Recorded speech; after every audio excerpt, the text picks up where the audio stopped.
Biz Ақбай батырдың батырлығын ғана дәріптемей, бұл батырлықтың өзінің жалғасы. Ұлы Отан соғыс кезінде, оның алдында мысалға Бауыржан Момышұлы, Мәлік Ғабдуллин батырлардың арқасында біз осындай жерге ие болып, осындай жерге жетіп отырмыз. Қазір енді тағы да Ақбай батырдың ұрпақтарының бірі жолдасын алып кепті, жолдас Рүстем деген ағаларымыз болады, сол кісі бір-екі ауыз сөз айтсын деп тұрмын.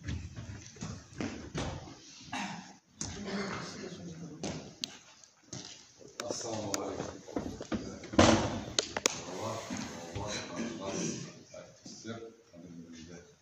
Студент қауымы, мына досым екеуміз кезінде осы аудиторияда отырып едік. Біздің альма матеріміз осы политехникалық институт кезіндегі, қазір университет аталған. Енді бүгінгі мәжіліске келетін болсақ, мен біріншіден осы Ақбай батырдың тарихына арнайы дөңгелек үстел ұйымдастырған ағаларға, оған мұрындық болған қарындас бауырларымызға шын жүректен алғысымды айтқым келіп отыр. Себебі өткен тарихтағы қазақ халқының жарқын болашағы үшін қандарын төккен бүкіл өмірін арнаған осындай ірі тұлғалар туралы әрбір қазақтың баласы білу керек деп есептеймін. Енді жалпы қазақтың тарихына үңілетін болсақ, жаңа бауырларымыз да, апайларымыз да жақсы мәліметтер сіздерге беріп кетті. Барыстандай хандар, жолбарыстай батырлар, солардың еңбектерінің, солардың қандарының, солардың терлерінің, солардың бүкіл өмірлерінің себебімен біз жаратушы иеміздің арқасында осындай кең байтақ жерге ие болып отырмыз. Тәуелсіздігіміз, егемендігіміз бар, еркін тілде міне қазақша сөйлеп отырмыз, жаңа бауырымыз айтып кетті. Оның бәрі үлкен бізге жерген нығмет. Сіздердің осындай уақыттарыңыз бар, алдарыңызда астарыңыз бар, киетін киімдеріңіз бар. Көптеген миллиондаған ата-бабаларымызда бұндай жоқ еді. Негізі менің өзім руым уақ, бірақ қазақпын деп есептеймін, Шұбыртпалыдан емеспін, бірақ осы Шұбыртпалы Ағыбай менің де батырым деп есептеймін. Және де Ағыбайдан басқа Қаракерей, Қабанбай, Найман, ол да менің батырым. Не болмаса Қанжығалы Бөгенбай, ол да менің жүрегімдегі батыр. Не болмаса Албан Райымбек, ол да менің батырым деп есептеймін. Не болмаса Байбақты, Сырым батыстағы қазақтың егемендігі, бостандығы үшін қан төккен, ол да менің батырым деп есептеймін. Демек, біз 44 рудан құралсақ та, біз бір ұлт ретінде қалыптасқан халықпыз. Сондықтан бүкіл қазақтың барлық руларының батыры сіз бен бізге ортақ. Бүгінгі дөңгелек үстел Ағыбайға арналса, ертең бұл кісілер Қабанбайға, не болмаса Баян батырға, ер көкше, ер қосайларға да арнап осындай дөңгелектер істейді деген үміттемін. Енді сөзімді көп соза бермейін, мен Алаштың арысы, Алаштың армиясын басқарған, сырттан келген келімсектерді қазақтың кеңістігіне кезінде кіргізбеуге тырысқан, Арғын руынан шыққан Міржақып Дулатұлы және Мағжан Жұмабаевтың шумақтарын сіздерге келтіруді жөн көріп отырмын. Ол кісі кезінде сіз бен бізге айтқан екен. Бірінші кезекте жастарға арнап, көзіңді аш, оян қазақ көтеріп басты, өткізбей қараңғыда бекер жасты. Жер кетті, дін нашарлап, хал қарап бол, қазағым елде жату жарамасты. Кез келді енді көзің ашарыңа, байларың көмек беріп нашарыңа. Жасыңда ғылым іздеп, жихан кезіп, надандық қармағынан қашарыңа. Ең бірінші біздің міндетіміз надандық қармағынан қашу екен. Ол заманның батырлары қолдарында найза мен, ақ найзаның күшімен, ақ білектің күшімен батыр болса, бүгінгі таңдағы батырлар кімнің басында білім бар, жүрегінде ұлтына, халқына, мемлекетіне деген махаббат бар, сол ғана батыр. Бір ғана мысал айтайын сіздерге, әлемдік қазіргі латентный соғыстар болып жатыр ғой. Армения мен Азербайжанның соғысында ең негізгі себеп болған байрақтар деген беспилотник. Сол байрақтарды шығарған бір түріктің баласы. ақш-та оқып, күндіз-түні білім алып, ертең осы білімімді Түркияға барып, өндіріске арнап, беспилотник шығарам деп армандаған бала арманына жетіп, ақш-тан жоғарғы білімін алып шыңдағаннан кейін Түркияға келіп байрақтар шығарып, солардың байрақтары мына Қарабақтың соғысында өз туыстары Әзербайжанға өздерінің жерін алып берді. Осыдан кейін біз қандай шешім шығаруымыз керек?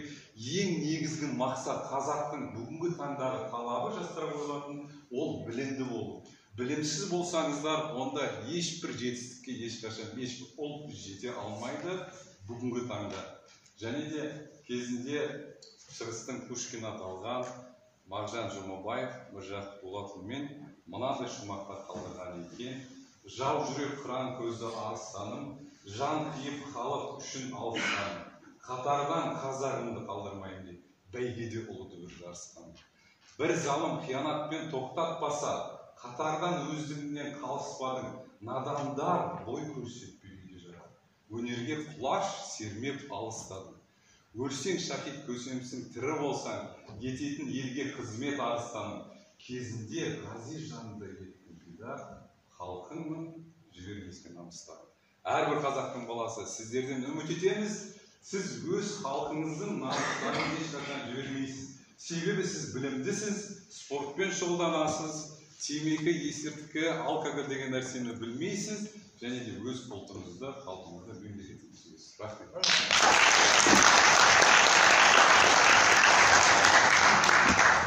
Рахмет айтамыз. Жаңағы бәрі жастарға сенеміз дейміз ғой. Біз жастарға сенеміз. Сол бәріміз үміт көріп, жаңағы апаларымыз, ағаларымыз бәрі сіздерге өздерінің ойларын, пікірлерін айтып жатыр.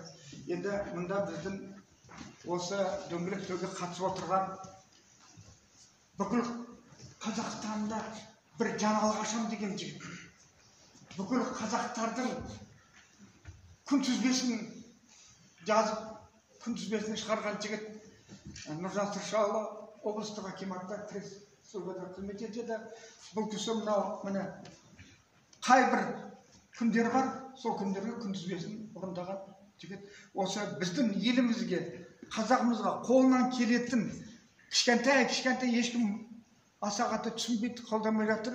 Бұл кісі өзінің жаңағы біздің мәдениетімізде, біздің күнтізбемізде сондай бір ерекше орын қалдырам деп жүрген ағаларымыз Нұржан, менің бауырым.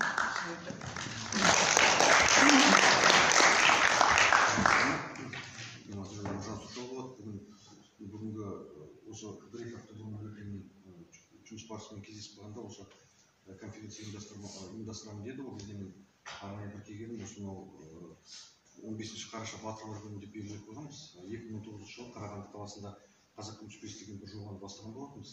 Сол жобада өзіміздің ұлттық құндылықтарды насихаттауға бағытталған жоба. Ішінде қазақ тарихы күні бар, салт дәстүр күні бар, қазақ ғалымдары күні бар, тағысын тағы бар. Барлығы 30-ға жуық қазақтың ұлттық құндылығы насихатталады.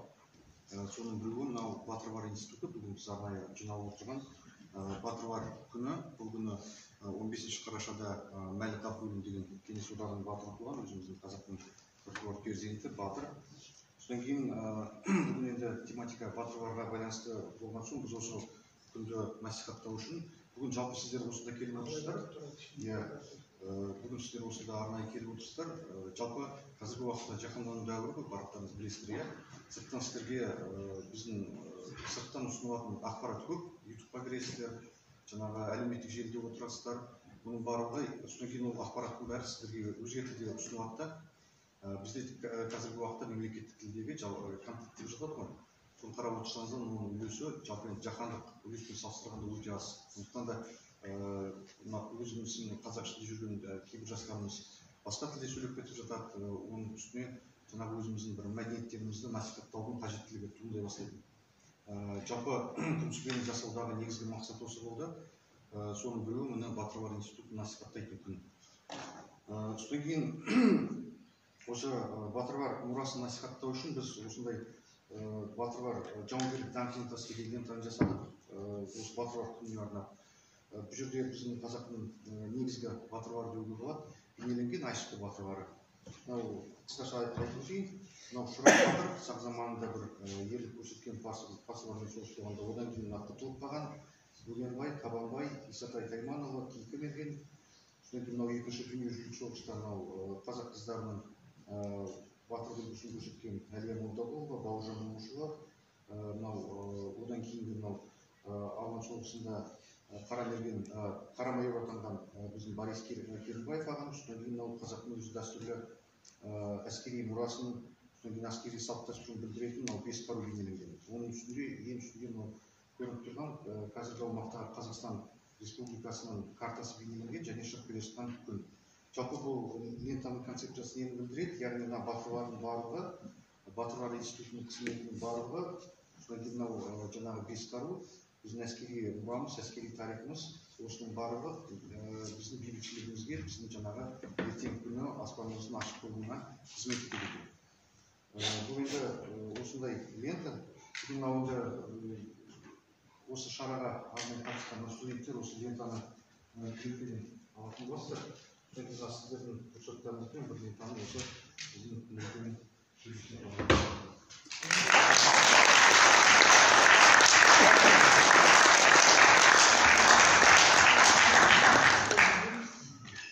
арнайы келіп отырған қонақтардан кейін бізге студентіміз ғой. Сонымен студенттерге де бәріне жетсе білмеймін. Жетеді.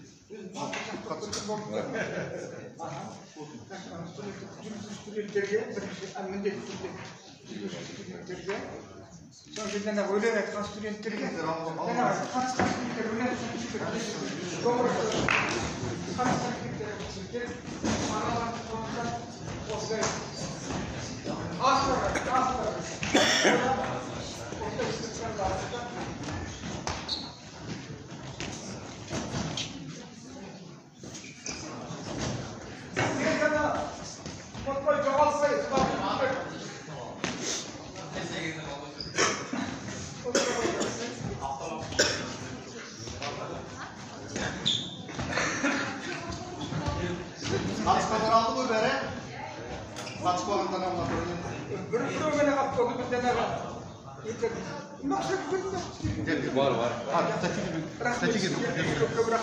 Енді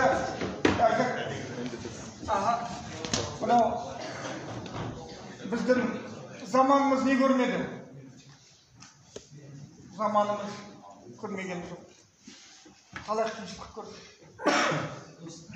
20 ғасырдың басында қазақтар керемет ұлт екен, керемет батыр екен деп бізді Ресей отарлығынан аман қалғандарды кеңес үкіметі басталған кезде толық жойып жіберуге тырысты.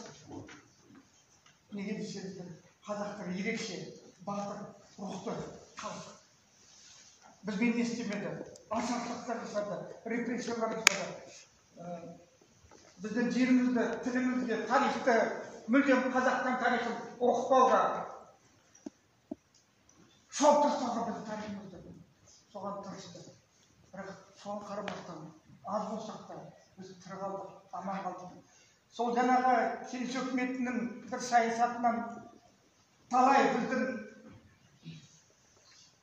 ағаларымыз, апаларымыз жаңағы орыстанып кетті. Мүлдем орыстанып кетті. Енді 30 жыл кеңес үкіметі тұрғанда біз онда мүлдем қазақшылықтан айырылдық. Қазірдің өзінде қайда жүрген кезде мен байқап жүрмін, балабақша болсын, басқа жерлерде болсын, үзілістерде қазақтың жастары бәрі орысша сөйлеп тұрады. Бұл араласында болса керек. Бірақ біз енді қазақ балаларымызды қасиетіміз қазір мен сіздерге Ағыбай батырдың ұрпақтарының бірі Дәурен ағаларымызға сөйлетейін. Пару слов на русском хотя бы скажите. Тарих кафедрасында бізде кітабымыз бар. Ағыбай батырдың шежіресі соған рұқсат етті.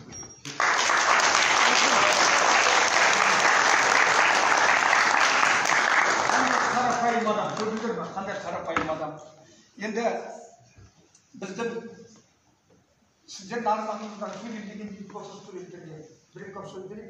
Болмаса жігіттер бір күйді сатып жібердік, содан кейін сол күйден кейін ресми түрдегі бүгінгі шешімізді, бүгінгі отырысымызды, бүгінгі дөңгелек үстелімізді батыр бабамызға арналған соны ресми түрде аяқтаймыз.